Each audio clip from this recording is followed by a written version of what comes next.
Ladies and gentlemen, let's get into Shigure Kira's analysis. For this, we're going to go through pretty much everything to do with the character as best as I can, as she's quite a unique character for the most part, obviously.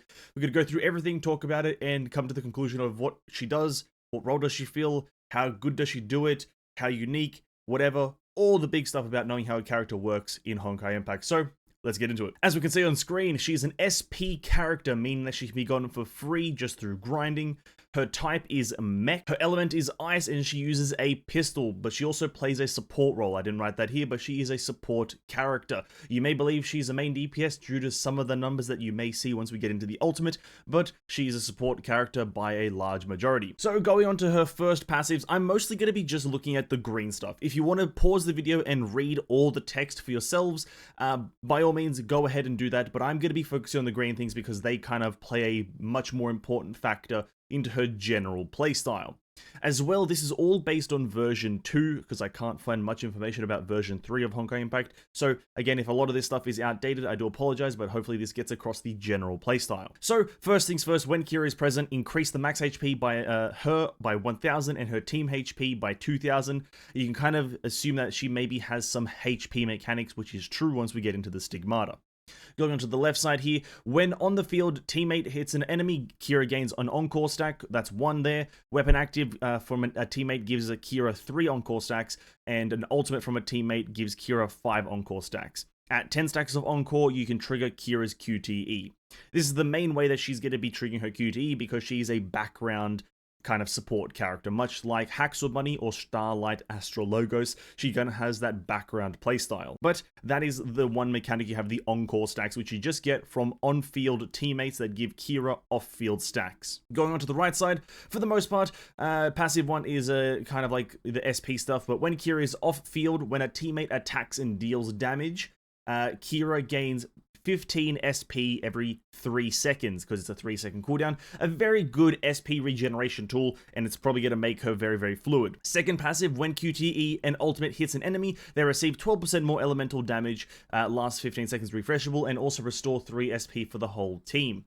Again, very good. The 12% more elemental damage is always useful, but the SP restoration for the whole team is going to come in clutch as well. Whenever a QTE or an ultimate hit an enemy, obviously it has to be Kira's QTE or ultimate, so bear that in mind that it's only ever going to be 6 SP at a time, but still more SP equals much more value. Going on to the basic attack, for the most part, the numbers are forgettable. You don't have to worry about the numbers themselves in terms of percentage, but one thing to note with a normal attack sequence is that she gains cheer points or cheer support points, depends on what you want to call it, just by using her normal attack sequence. Now, you get 20 per attack sequence, except for 4, which is 30, and 5, which is 60.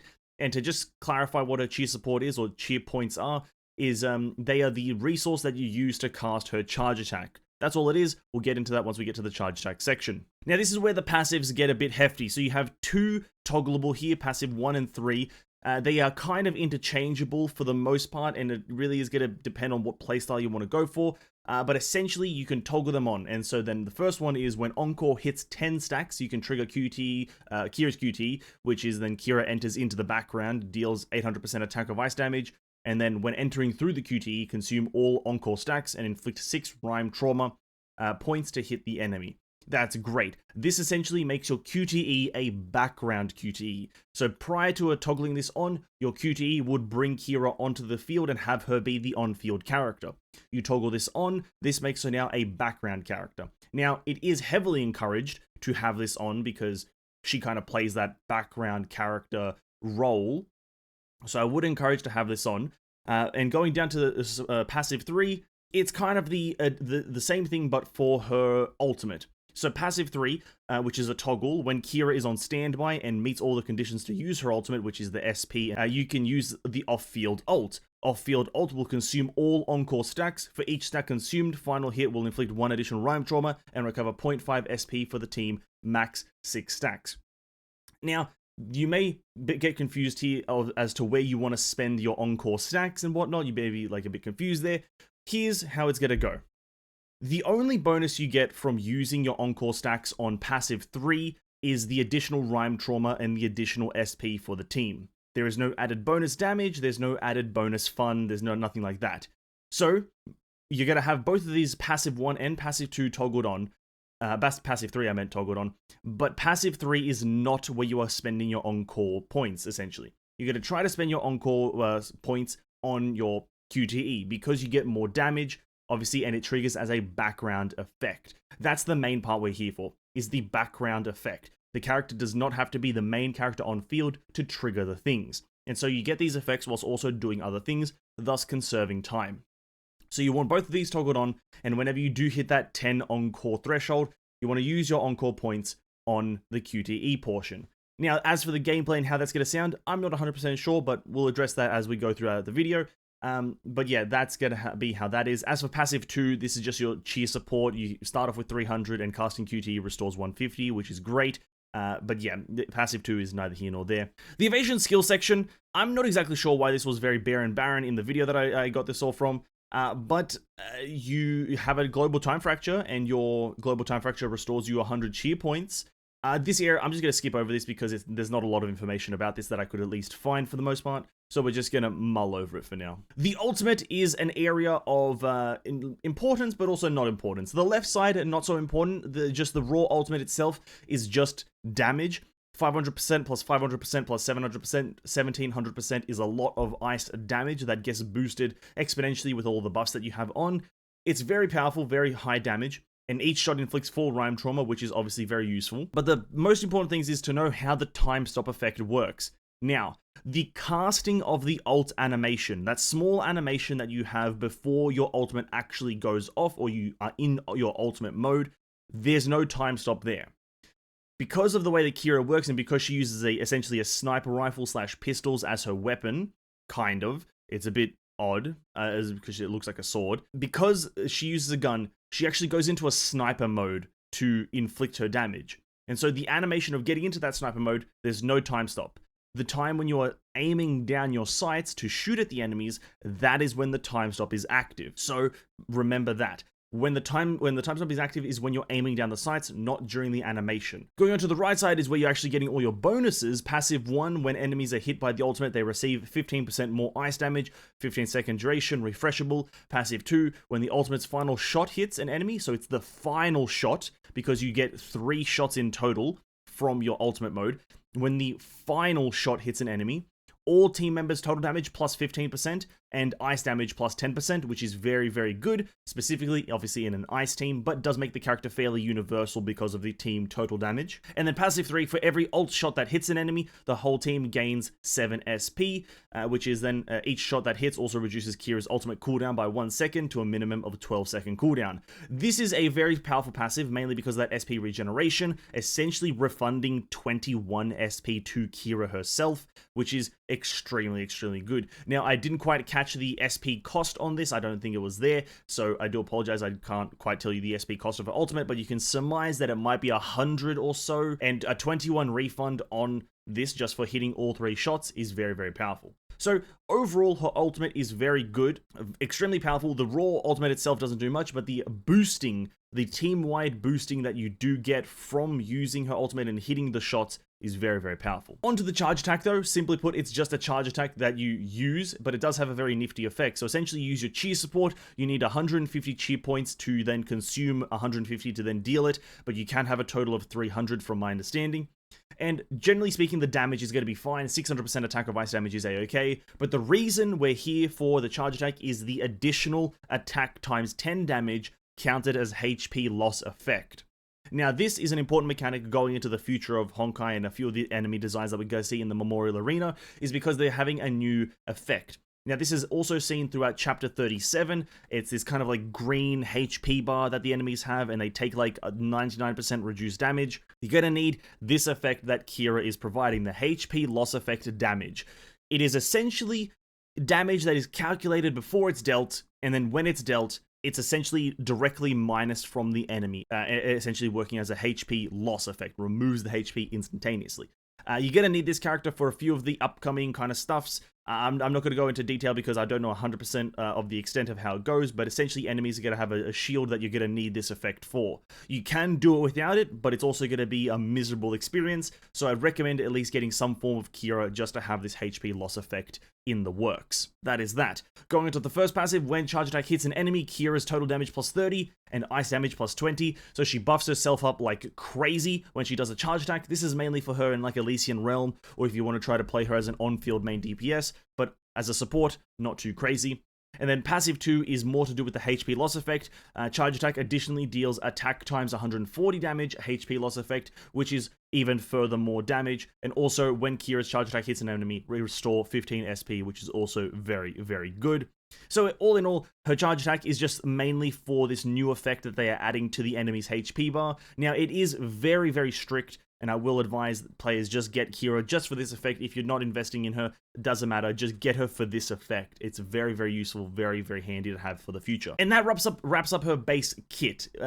For now, we're going to go into the rank up section. Now, the rank up section is essentially getting duplicates, and Kira does not have, obviously because she's an SP character, it only goes A, S, double S, triple S, and she's quite streamlined. It's quite standard how she's going to go for this, and I will be honest, it's quite easy to understand. So A rank, everyone's going to have A rank, and for that, when Kira uses her QT or her ultimate, she will cast Sparkling Icing, and that restores 500 HP for the current Valkyrie on field, and then also it lasts for 15 seconds. During this duration, the team total damage is plussed by 12%, which is overall handy. Just having her on the team and casting her QTE and her ultimate will give you a team total damage plus 12%. Very, very handy. Makes her very, very universal. Going on to her S, during this Sparkling Icing, Kira's charge attack and ultimate gains 40% ice damage. A bit more, self-damage, which is handy and useful, but it's not going to provide support to the team, so I'm going to omit that one.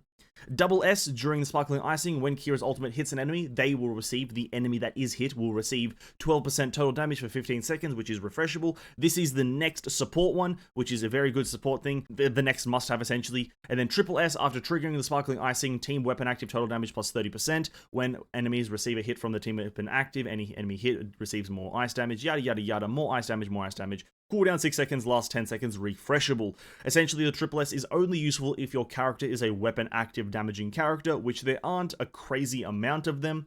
I can't think of one off the top of my head that very much prioritizes and specializes in weapon actives, but if there is one, this is going to be useful for it. Maybe something like a Herstra of Human Ego, maybe that little kind of like explosion that she does with her weapon active, maybe something like that. But essentially, Triple S is only if you're trying to get the maximum amount of damage from her. The bare minimum is going to be A, but everyone gets A. So after that, I'd say the next must-have is Double S because of that extra 12% total damage bonus. But again, that 40% ice damage bonus from just S to Kira from her charge attack and ultimate is also extremely powerful. Obviously, if you're going for a bit more of a Kira DPS meta, but even then, you do use these effects throughout playing her as a support, so they're just nice extra bonuses. Overall, her rank up section is pretty nice. I won't call it like astounding, but being able to get a total of 24 team total damage just by having a double S character makes it pretty universal amongst the other things that make her very specific to Ice Team, obviously, as well. So very good character, very good rank up section overall. And standalone, I'd rate the character pretty highly. I'd say standalone, just this character without any gears already does a lot of general boosting in a lot of different areas, and she does specialize in ice damage, but you do see a lot of general team total damage bonuses throughout the whole thing, which is very nice to see. But going into her weapon pre-arm and her weapon specific to her, this is where we get a bit too greedy with the character-specific stuff. Now, I did summarize a lot of the sections because a lot of the sections were waffling about a lot of the kind of like the role play behind the abilities. Essentially, her weapon active is this. It does have a pre-arm, by the way, so it's very nice. It costs 0 SP, cooldown 10 seconds, and she just baseline deals 650% attack of ice damage. That is just the weapon active by itself, 650% attack of ice damage. From here on out, it is mostly Kira equipped bonuses. There are 4 on this weapon as it stands right now. The first Kira equip bonus is deal an additional 250% attack of ice damage, and then when the weapon active hits an enemy, inflict a something mark, I'm not sure what its name is, but inflict a mark that lasts for 10 seconds and refreshable, and plus 20% team total damage, last 10 seconds refreshable. That's Kira equip bonus number 1. Kira equip bonus number 2 is Host's ultimate and charge attack additionally deals 80% attack of ice damage.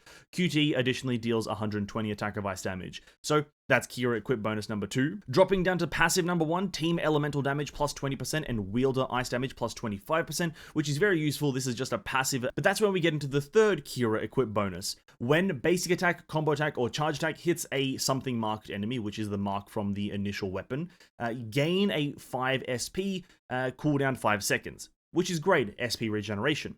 And then when an ult hits an enemy, it inflicts 6 points of rhyme trauma. It's great, it's fine, more rhyme trauma makes her a bit more freeze orientated. Overall, it's fine, but that is Kira equip bonus number 3. Going on to passive 2, host total damage plus 20%, so more Kira damage or more self damage. And then when QTE, combo attack, charge attack, ultimate hits a something marked enemy, generate an explosion, and then deal 100% attack of ice damage within a 5-meter radius, restores 60 HP for the whole team.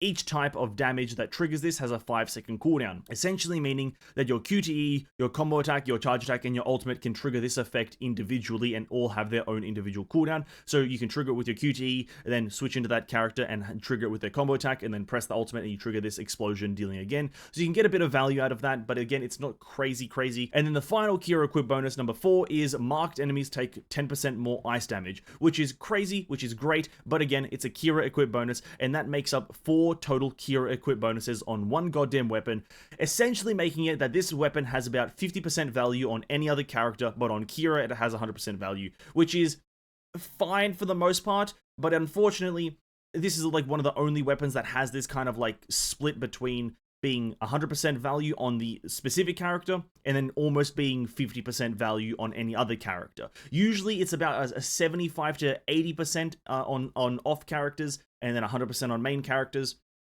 But for Kira's weapon, I'd say it's roughly about 50% to other characters except for Kira, which is a bit too greedy and a bit too egregious.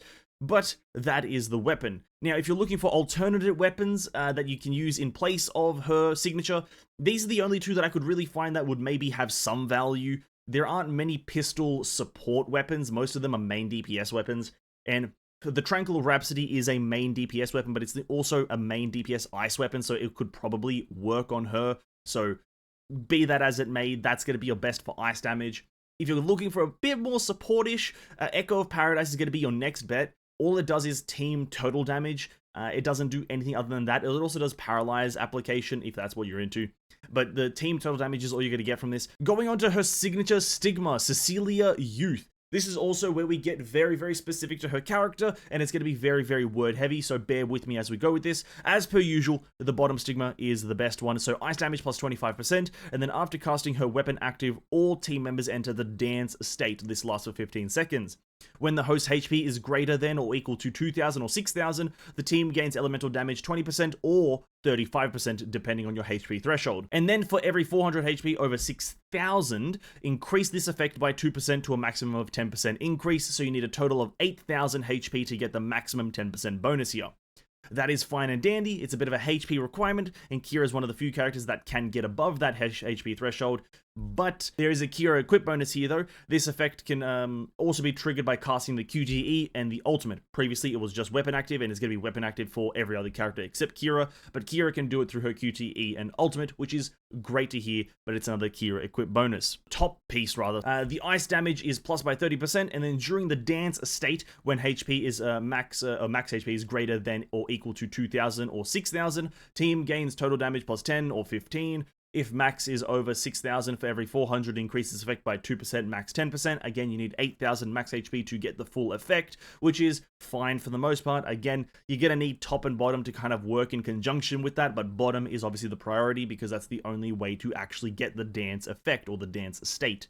So that's that. And then the middle piece, as per usual, it's pretty much irrelevant. Team total damage is not increased because it says just total damage, so it's not team total damage.